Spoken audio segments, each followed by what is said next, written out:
Hey y'all, I'm James Wright and welcome to my shop. Today we're doing some seriously large joinery. I'm gonna need a bigger hammer.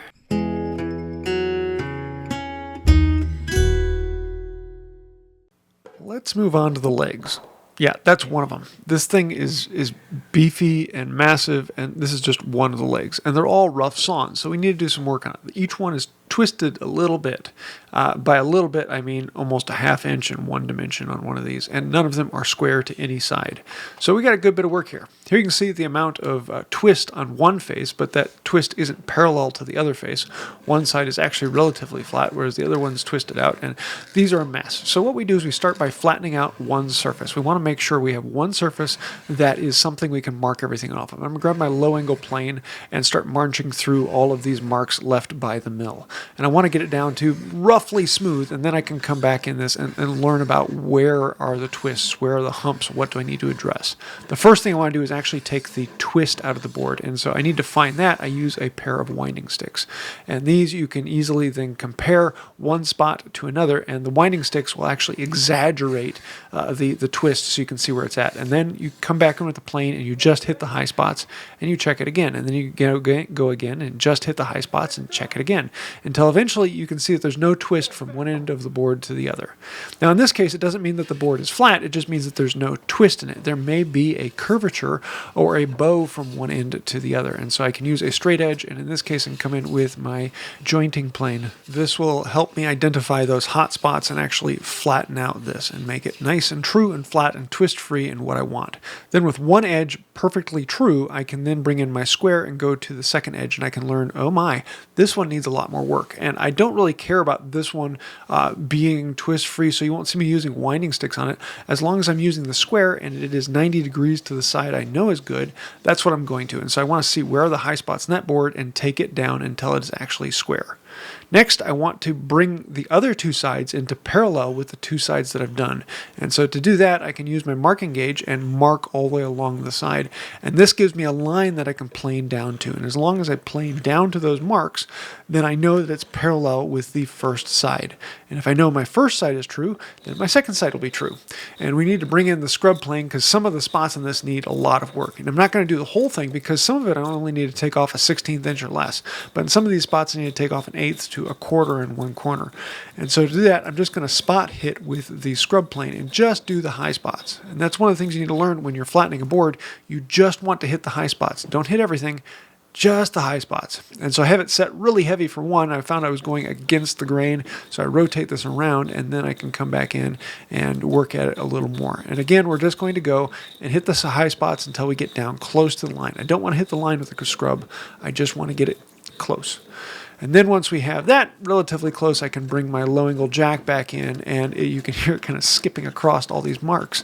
I want to go until I can get it down to relatively true. I'm going to get this very, very close to the line. Not right on it, but very close to it.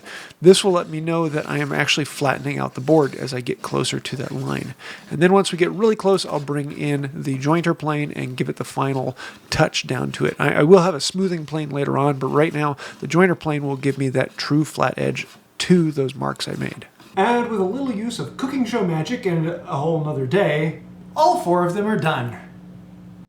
Now that I have all the legs dimensioned, I'm actually going to mark them, and I mark the front and the back and the right side and the left side so that I know exactly which leg goes in which corner and which orientation that leg goes in that corner.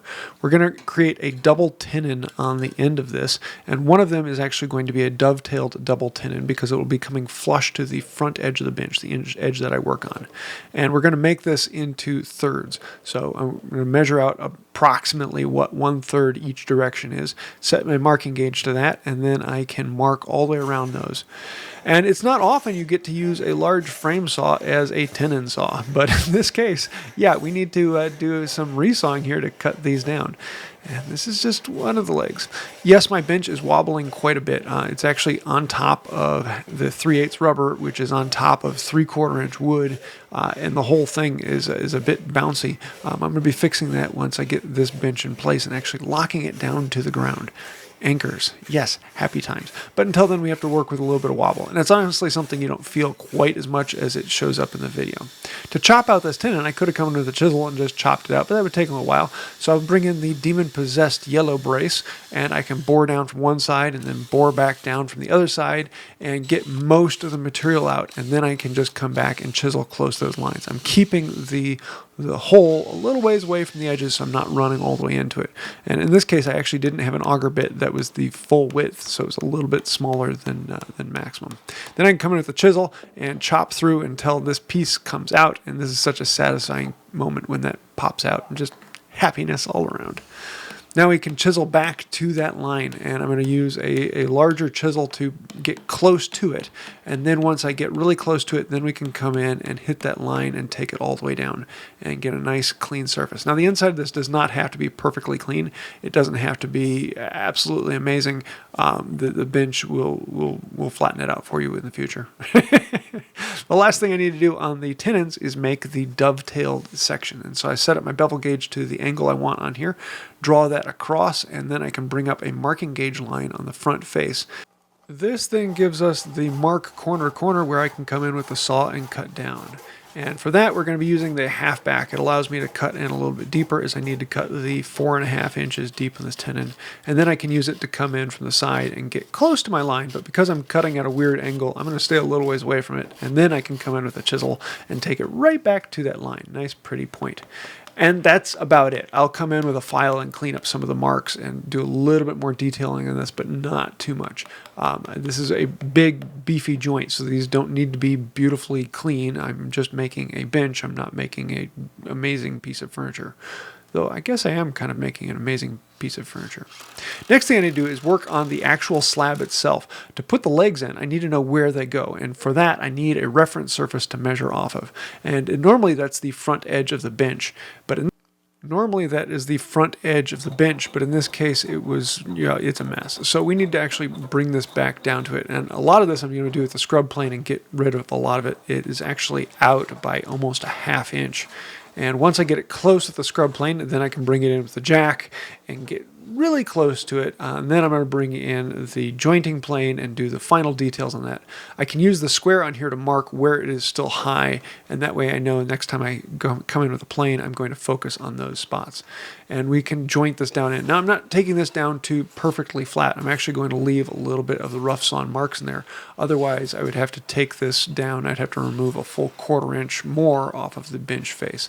And I'd rather keep as much possible. So I'm going to live with a little bit of that rough edge in there. And this is kind of one of those things that I'm not going to make a beautiful bench. I'm going to make a really beefy, functional bench. So first we need to lay out the width of the leg and then draw that down the front and the back. The problem is I've got a little bit of that swarf on there where it's a rough edge. So if I bring in another board to joint across it, then I can draw down the face and know how wide it is. I need to mark out where that dovetail is and what angle that is actually at so that it will, I can cut the dovetail out of the face as well. We can draw those lines across the edge and then play corner to corner with a bevel gauge. And this is the line that I need to cut in. The first tenon on this will actually be flush with the front edge of the bench.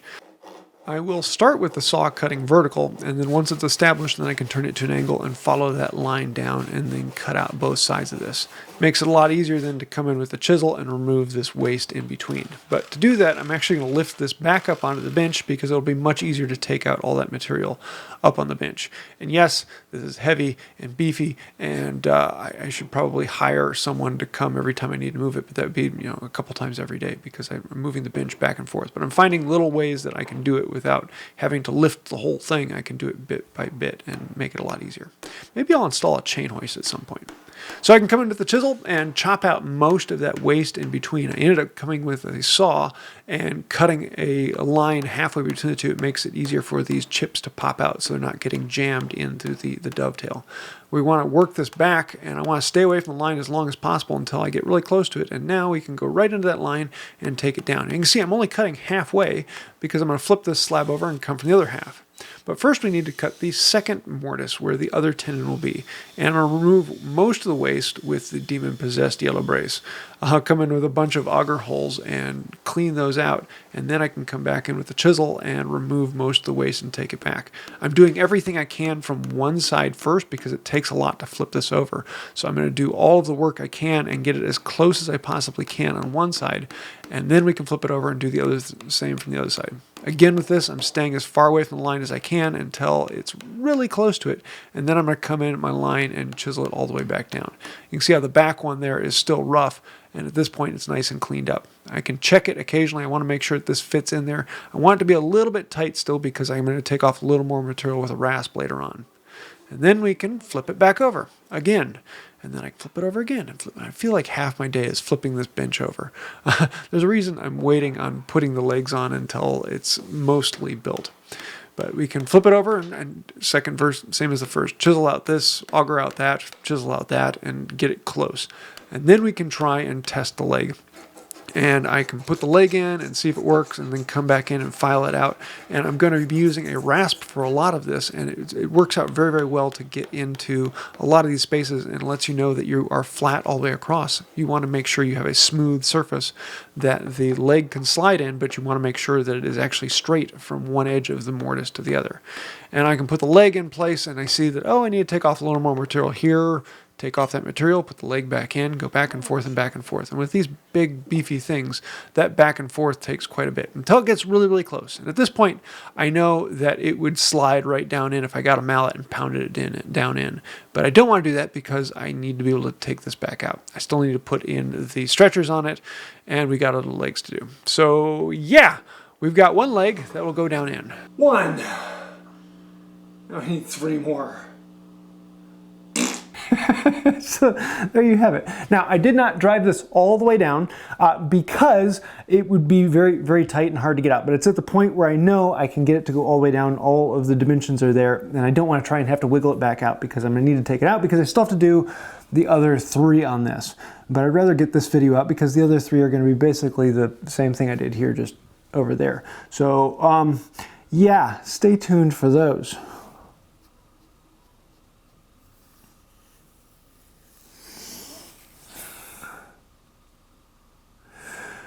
And then once I get the legs cut, then I need to cut the stretchers. But oh yeah, I've got to resaw those out of 6-inch thick material. And then I have to cut the tenons and the mortises on those. And all of this is going to be drawboard, and including these joints. This is going to be incredibly solid, beefy, massive. Yeah, I'm looking forward to working on it. I'm hoping to get this bench done before Christmas, but who knows? It's one of those projects where it's going to be fun. But I really need to do more of this step because I want to get back to my regular bench in order to do some other projects. But if you have any questions, thoughts, ideas, snide remarks, or wondering why in the world I'm working with such a large piece of wood, I've got a lot more videos on that topic. Or you can throw the comments down below and ask. That really helps out the channel. Even if you're just putting some snide, grumpy comment down there, thank you. That helps out the channel, and I really do like those. Anytime you like, comment, share, subscribe, helps us get in front of more people. You know how the algorithm works. But if you really want to help out the channel and go far beyond that and think about joining these people over here, those are the legs that hold up this channel. Without patrons on Patreon, we wouldn't exist. Between patrons and members and people who click that thank you button down there, you guys help this channel grow. So thank you for that. It means more than I can say. So I think that'll do it for now. And until next time, have a wonderful day. Some of you will wonder why I have this bench upside down on my bench, and that's because I would love to have a leg up on this project.